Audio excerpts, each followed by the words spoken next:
It developed naturally. I mean, I didn't wake up one morning with the idea whole in my head.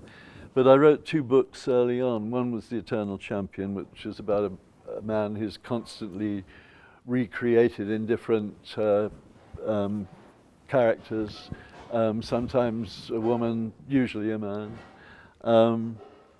whose job is to keep the balance between the 2 forces of law and chaos, which is part of the cosmology, which is, I mean, I won't go into details with the cosmology, but it's part of the cosmology that I use, which is the idea that not good and evil, but law and chaos, which I think better represent human traits, because you can have good people who are for chaos, and you can have bad people who are for law. And I really never liked the idea of just saying they're bad and they're good. And I hate that American phrase, the good guys and the bad guys, I mean, which is total nonsense. So I was fighting against that at the time, because that was precisely what was in most fantasy at the time. And I also, in my second book, my second science fiction book, or first science fiction book, my second book, I had the idea of the multiverse, which is a universe which some people can see every part of it, but it's of course the idea has become very popular in theoretical science these days, theoretical physics these days. So I don't really have to explain the multiverse anymore, which is very good.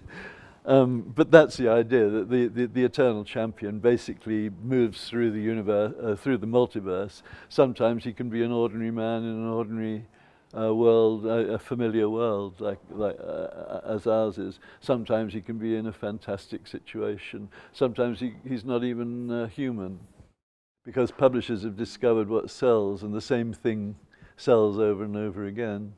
Until, of course, it collapses, and then they're left with all the books that haven't sold.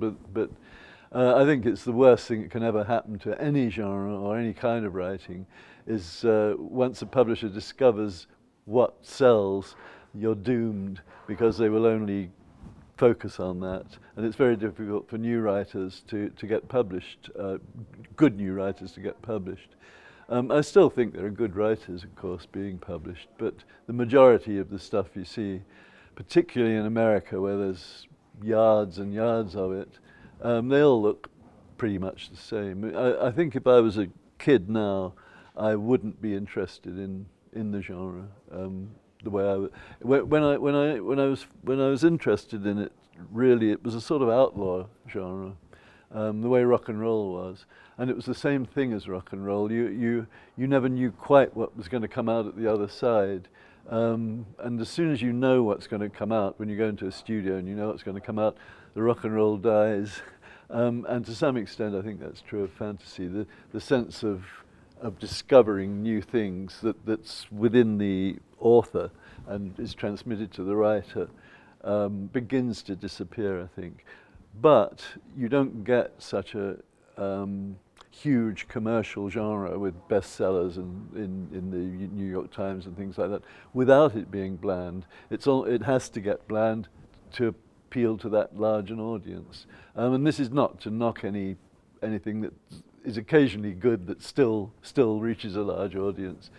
I think Game of Thrones is probably very good. I haven't read it, but I know George, and I like his work, so I'm sure it's very good. But generally speaking, I think it's turned into a somewhat, and you can anticipate pretty much what's going on in a story. There are little tiny changes in each book, but nothing serious. Oh, it feels wonderful. It's a really wonderful festival. I'm not just saying that because I'm sitting here. We've enjoyed it a great deal. I mean, everything about it. It's very well organised, and just a huge wealth of films to see. Not that I think we're going to have much chance to see many of them. That's the irony of being a guest at a festival, is that you don't actually you can't just pop out and see something that you want to see. But I really would. I mean, I think it's a superb festival. I love Neuchâtel. It's a beautiful town, and so I've enjoyed it a great deal. I also enjoyed meeting John Howe yesterday, who I hadn't met before. So that was very nice. I didn't know he lived here, so that was good.